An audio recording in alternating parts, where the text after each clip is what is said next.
Hello students, मैं हूं सूरज गोनेकर और आप देख रहे हैं आपका अपना यूट्यूब चैनल विद्या स्टडी वारिद सर। अगर आप हमारे यूट्यूब चैनल पर नए हैं तो हमारे यूट्यूब चैनल को सब्सक्राइब कीजिए। अधिक जानकारी के लिए बेल आइकन को क्लिक कीजिए।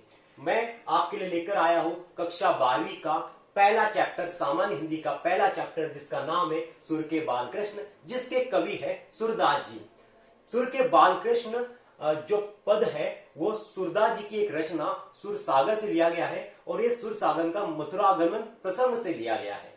सूरदास जी का अगर हम जीवन परिचय देखें तो सूरदास जी भक्ति काल की सगुन भक्ति धारा के कृष्ण भक्त कवि माने जाते हैं।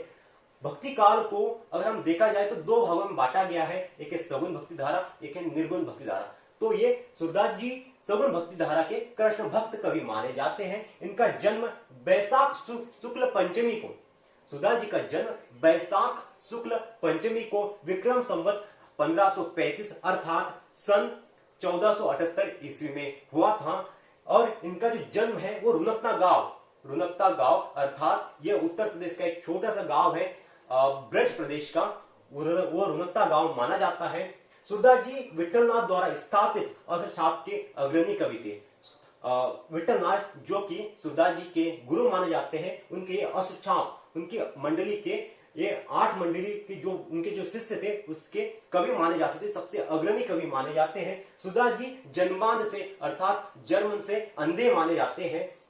वे मुख्यतः वात्सल्य एवं श्रृंगार रस के कवि थे।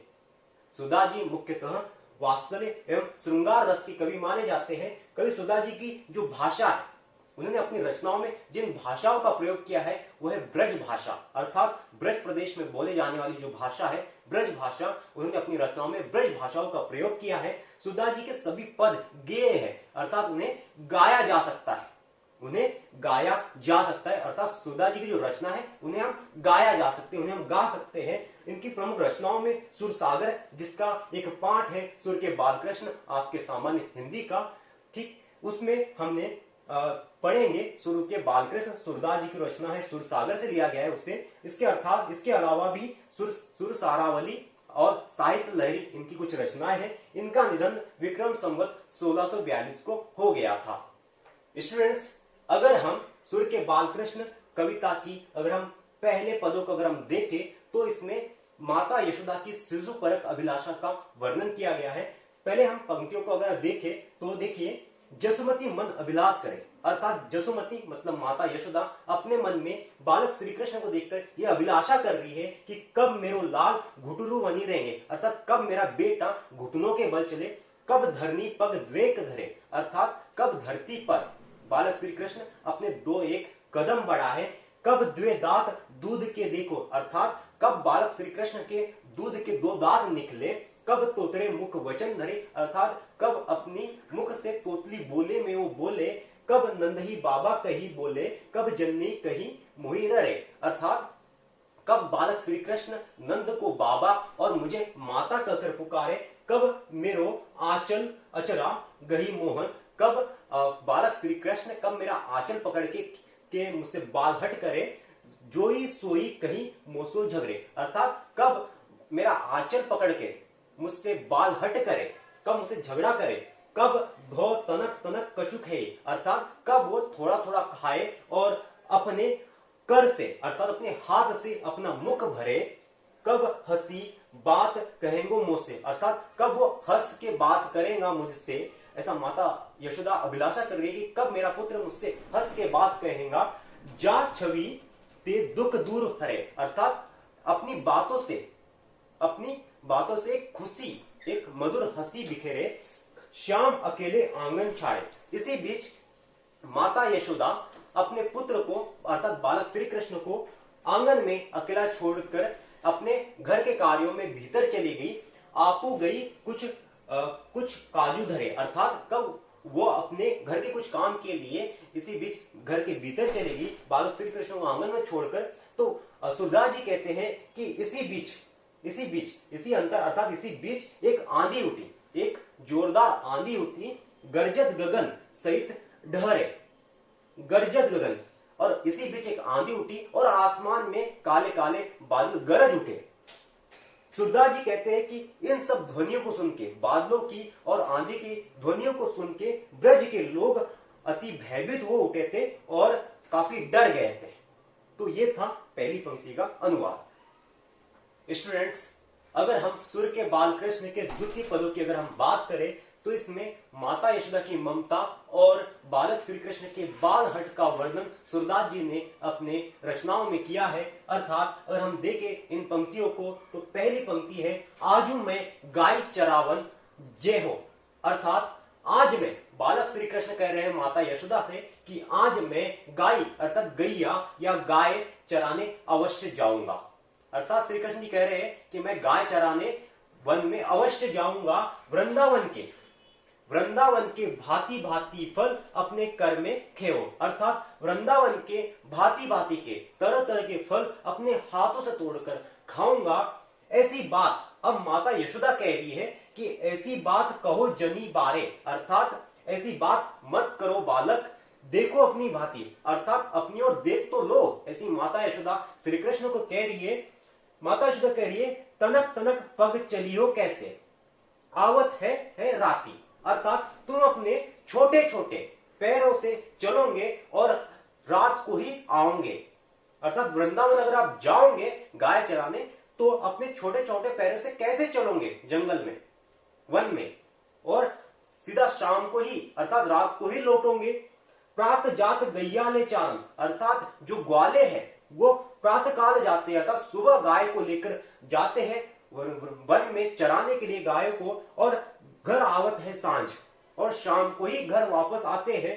तुम्हारो कमल बदन कुमिलो, तुम्हारो कमल बदन कुमिले है रेंगती घामी मांझ।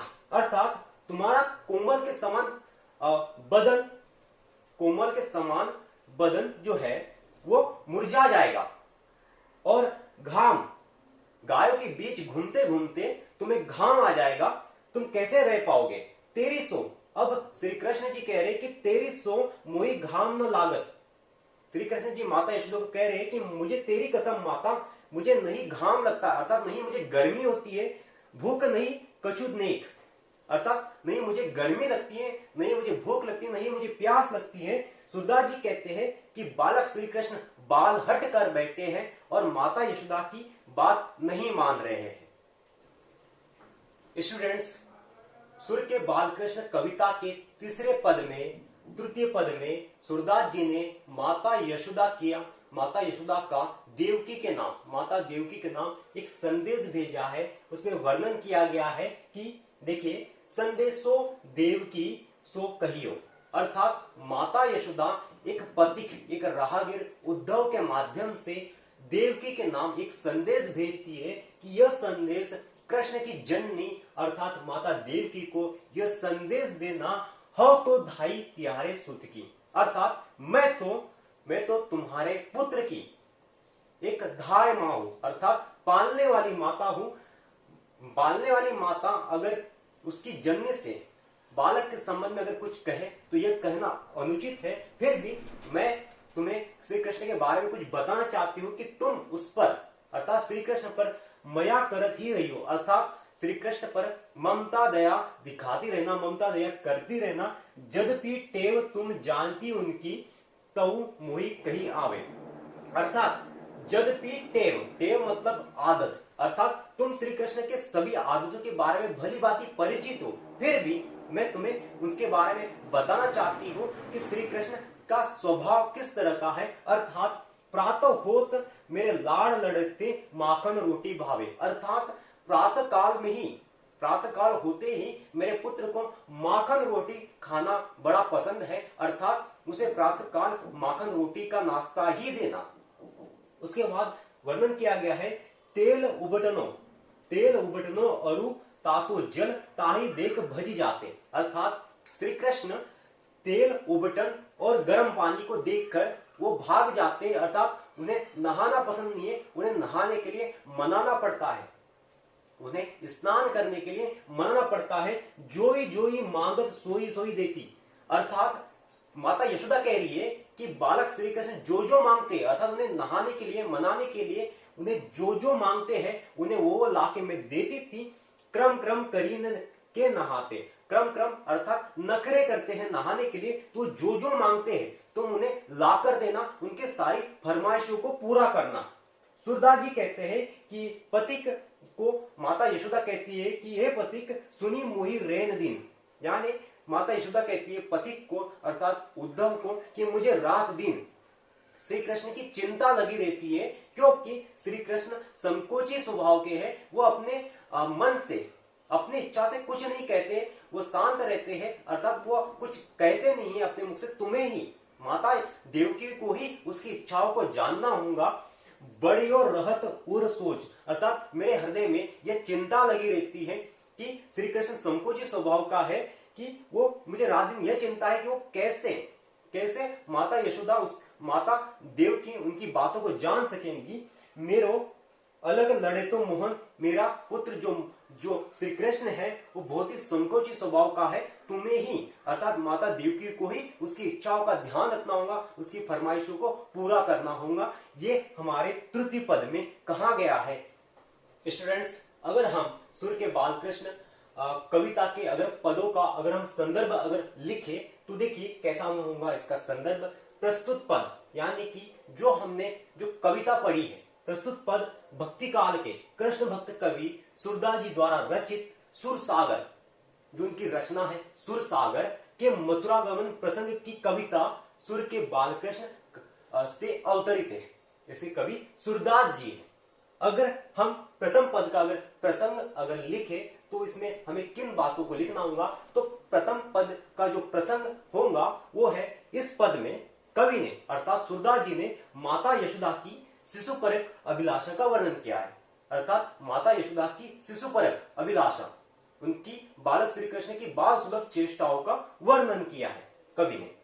द्वितीय पद के अगर हम प्रसंग अगर लिखे तो वो इस प्रकार बनेगा। इस पद में कवि ने माता यशोदा की ममता और बालक श्री कृष्ण के बाल हट का वर्णन किया है द्वितीय पदों में। अगर हम तृतीय पद का अगर प्रसंग हम लिखना चाहे तो इसका प्रसंग कुछ इस प्रकार बन सकता है कि इस पद में कवि ने माता यशोदा का जो संदेश है एक उद्धव पथिक के द्वारा जो माता देवकी को दिया गया है उसका वर्णन किया गया है इन पदों में।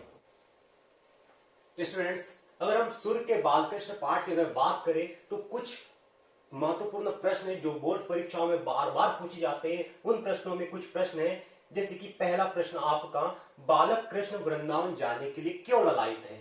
ये महत्वपूर्ण प्रश्न है, बार बार पूछे जाते हैं। दूसरा प्रश्न, यशोदा अपने को कृष्ण की धाय क्यों कहती है? यह भी महत्वपूर्ण प्रश्न है, बार बार पूछा जाता है एग्जाम में। यशोदा ने कृष्ण को वन की क्या क्या कठिनाइयां बताई?